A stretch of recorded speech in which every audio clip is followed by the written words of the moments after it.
Imagine the endless snow, the howling wind, in a land so desolate, hope finds bleak. This is the Antarctic, a powerful, frightful, and majestic frontier at the bottom of the world.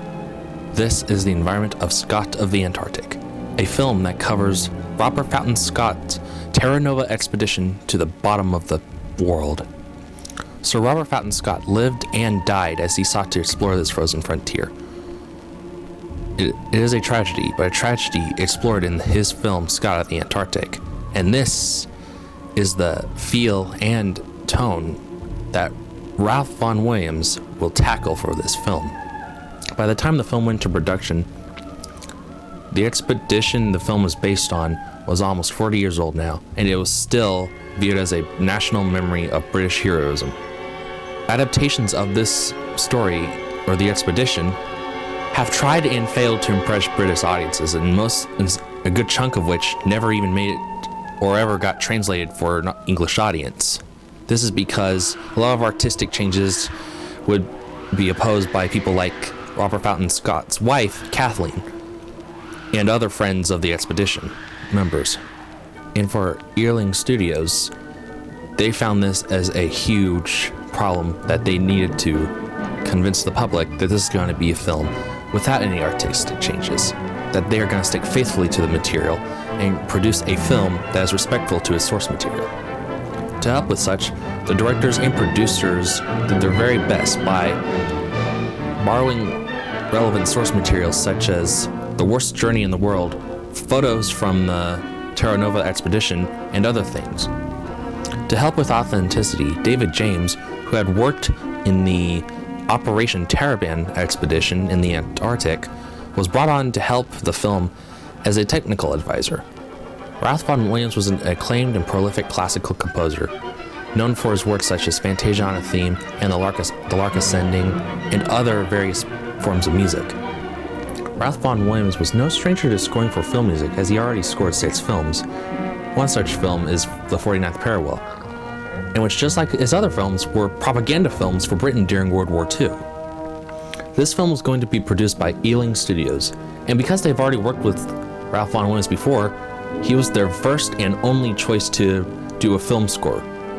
Though as soon as Ralph Vaughan Williams got the script, he was a little hesitant to hop on the film immediately, since he wanted to make sure that for a much grander score than he would usually do, he would have the appropriate ideas for what the directors and the producers wanted.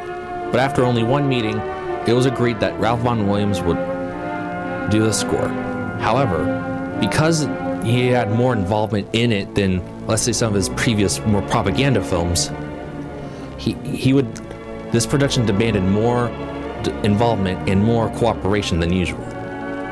And just like everybody else who worked on the film, Ralph Vaughan Williams was handed plenty of material to study, such as photographs of the expedition, and of course the book The Worst Journey in the World, which documented Scott's faithful expedition, a lot of which would provide a lot of great inspiration for the score, including scenes which he could score for animals such as penguins and whales. However, learning the details of the expedition, Ralph Vaughan Williams found himself growing distasteful of Scott's leadership. In fact, so much so, he actually started getting furious on some of the details. A lot of details included Scott's numerous attempts at risking his men's lives over little details such as climbing a glacier for either photographing or sightseeing. And one thing that made Vaughan Williams extremely furious with Scott was how, for a team of 5, they brought rations only for 4.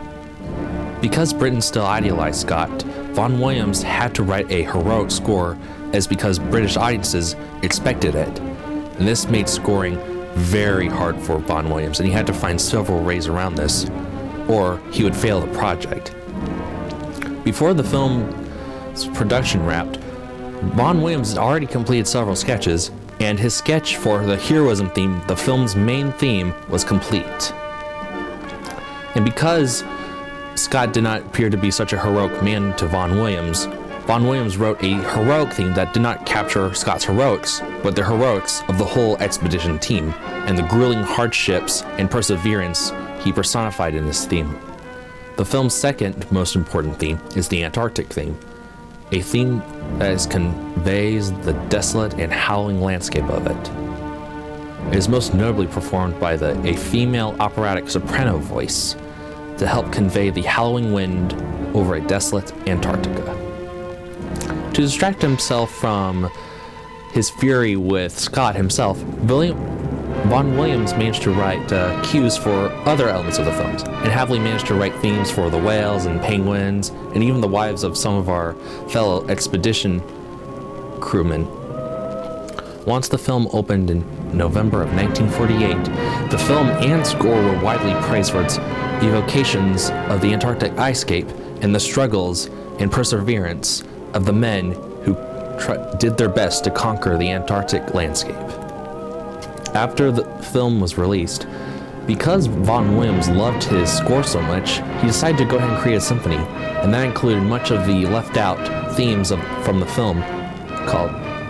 This symphony would go on to call it Sinfonia Antarctica, and one of his crowning achievements in his entire career. Writing the score for Scott of the Antarctic marked a changing point in the already elderly man's career. Vaughan Williams, because he enjoyed writing new sounds for the film, he became a much more experimental composer, doing his best to create new sounds in his symphonies and other works later on in his life, despite being already in his 70s. The legacy of Vaughan Williams has contributed greatly to British music, not only to film music, but to church music, marching songs, radio dramas, and any other form of music you can think of.